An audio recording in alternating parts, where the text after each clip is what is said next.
اعوذ باللہ من الشیطان الرجیم بسم اللہ الرحمن الرحیم نحمدہ و نصلی علی رسولہ الکریم اما بعد۔ عزیز ساتھیوں، دوستوں اور عزیز طلبہ کرام، ہم مطالعہ کرتے ہوئے ایک یہ واقعہ معراج کی طرف نظر پڑی۔ بہت ہی پیارا اور اچھے انداز سے لکھا ہے۔ سمجھنے کے لیے اگر کوئی سمجھنا چاہتا ہے تو بڑے اچھے طریقے سے آسان الفاظ میں لکھا ہوا ہے۔ ایک مرتبہ سننے سے انسان کے ذہن میں یہ پورا واقعہ آ جاتا ہے۔ یعنی مختصراً تو اگر یوں کہا جائے کہ واقعہ معراج جو ہے اس کے دو حصے ہیں۔ پہلا حصہ زمینی سفر، جس کو قرآن پاک میں بھی ذکر ہے، اسراء کے نام سے ہے، زمینی سفر ہے کہ زمینی سفر سے پھر یعنی یہ بیت المسجد حرام جو ہے، اس سے نبی علیہ السلام کا سفر شروع ہوا اور مسجد اقصیٰ تک، یہ تمام سلسلہ جو آتا ہے زمینی سفر۔ اور اس سفر میں جو مقامات آئے، وہاں پر نبی علیہ السلام نے کچھ دیر کے لیے قیام بھی فرمایا تھا، جیسے کہ نبی علیہ السلام جب مسجد حرام سے سفر شروع کیا تو مسجد اقصیٰ تک تقریباً 4 مقامات پر کچھ دیر کے لیے ٹہرے رہے تھے۔ ویسے میں نے یہاں پر چند پوائنٹ نوٹ کیے ہیں۔ پہلا جو نبی علیہ السلام نے قیام فرمایا تھا وہ مدینہ منورہ میں تھا، اور مدینہ منورہ میں حضرت جبریل علیہ السلام چونکہ ساتھ تھے، جبریل علیہ السلام نے فرمایا کہ کچھ ہی عرصہ بعد آپ یہاں ہجرت فرمائیں گے۔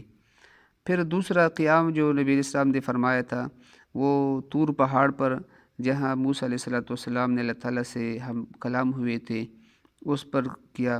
اور اس کے بعد بیت اللحم، جہاں عیسیٰ علیہ السلام کی پیدائش ہوئی تھی، وہاں پر کچھ دیر کے لیے ٹہرے رہے۔ اور یہ چونکہ یہ عیسائیوں کا قبلہ مانا جاتا ہے۔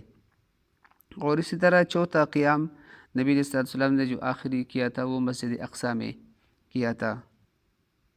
نبی علیہ السلام جب سفر معراج پر روانہ ہوئے تو اس روانگی سے پہلے بھی یعنی یوں آتا ہے کہ نبی علیہ السلام کا شق صدر ہوا تھا، یعنی نبی علیہ السلام کا سینہ جو ہے وہ پھاڑ کر نبی علیہ السلام کا دل مبارک نکالا گیا تھا، اور اس کو حضرت جبریل علیہ السلام نے آب زمزم سے دھویا تھا۔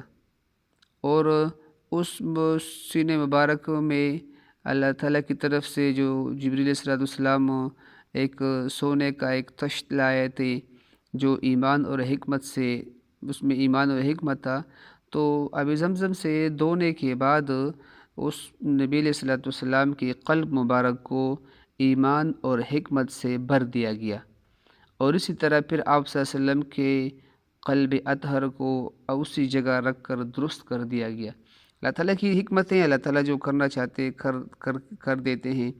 اب ہمارا یہاں پر جو شق صدر کا واقعہ، یہ عجیب لگتا ہے کہ سینے کا کھولنا، سینے سے پھر دل نکالنا اور پھر اس کو اسی طرح دھونا، یہ اللہ کی حکمتوں میں سے ایک حکمت ہے، اور اللہ تعالیٰ جو کرنا چاہتے ہیں وہ کر کے دکھا دیتے ہیں۔ تو یہ کوئی مشکل نہیں اللہ تعالیٰ کے لیے کہ اللہ تعالیٰ اس طرح کرے، اور جبریل علیہ السلام کے ذریعے کیا گیا۔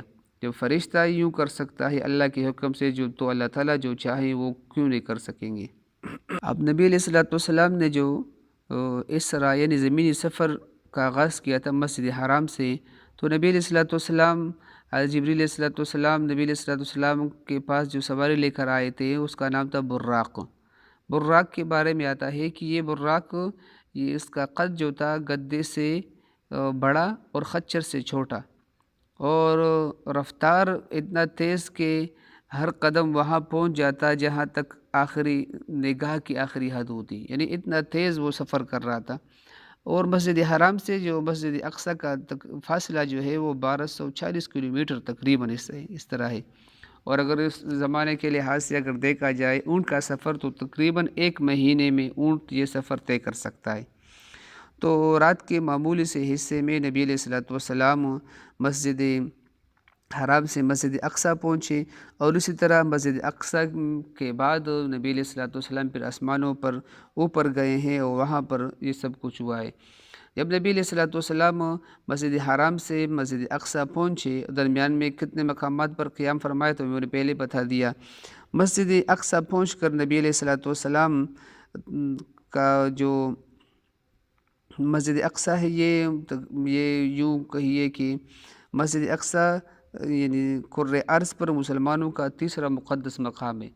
یعنی پہلا مقام جو ہے وہ بیت اللہ شریف ہے سب سے اعلیٰ، اور دوسرا مقام جو مدینہ منورہ ہے، اور تیسرا مقام مسجد اقصیٰ یعنی جسے بیت المقدس بھی کہا جاتا ہے، اور مسلمانوں کا 17 مہینے تقریباً قبلہ بھی رہ چکا ہے۔ اسی طرح اس وجہ سے اس کو مانا جاتا ہے اہم مقام، مقدس مقام۔ اسی طرح حدیث مبارکہ اور تاریخ میں بھی بیت المقدس کے نام سے اسی کو یاد کیا جاتا ہے۔ مسجد اقصیٰ پہنچ کر نبی کریم صلی اللہ علیہ وسلم براق سے اترے۔ جہاں براق سے اترے نبی علیہ الصلوۃ والسلام جہاں ایک کنڈی لگی ہوئی تھی، اور انبیاء کرام جو وہاں پر آتے تھے اور اپنی اونٹنیاں باندھتے تھے، اسی طرح نبی علیہ الصلوۃ والسلام نے بھی اپنے براق کو اس کنڈی کے ساتھ باندھ دیا۔ اور انبیاء کرام نبی علیہ الصلوۃ والسلام جو تھے بیت المقدس میں داخل ہوئے تو وہاں دیکھا کہ تمام انبیاء کرام وہاں پر پہنچ چکے ہیں، جمع ہیں۔ حضرت جبریل علیہ الصلوۃ والسلام نے امامت کے لیے آپ صلی اللہ علیہ وسلم کو آگے بڑھایا، بس آپ صلی اللہ علیہ وسلم نے تمام انبیاء کرام کی دو رکعت نماز پڑھائی، کیونکہ آپ صلی اللہ علیہ وسلم ہی امام الانبیاء ہیں، اور تمام انبیاء کرام علیہ الصلوۃ والسلام کو امامت فرماتے ہوئے 2 رکعت نماز پڑھائی۔ اسی طرح آپ صلی اللہ علیہ وسلم نے امام الانبیاء کا اعزاز پایا۔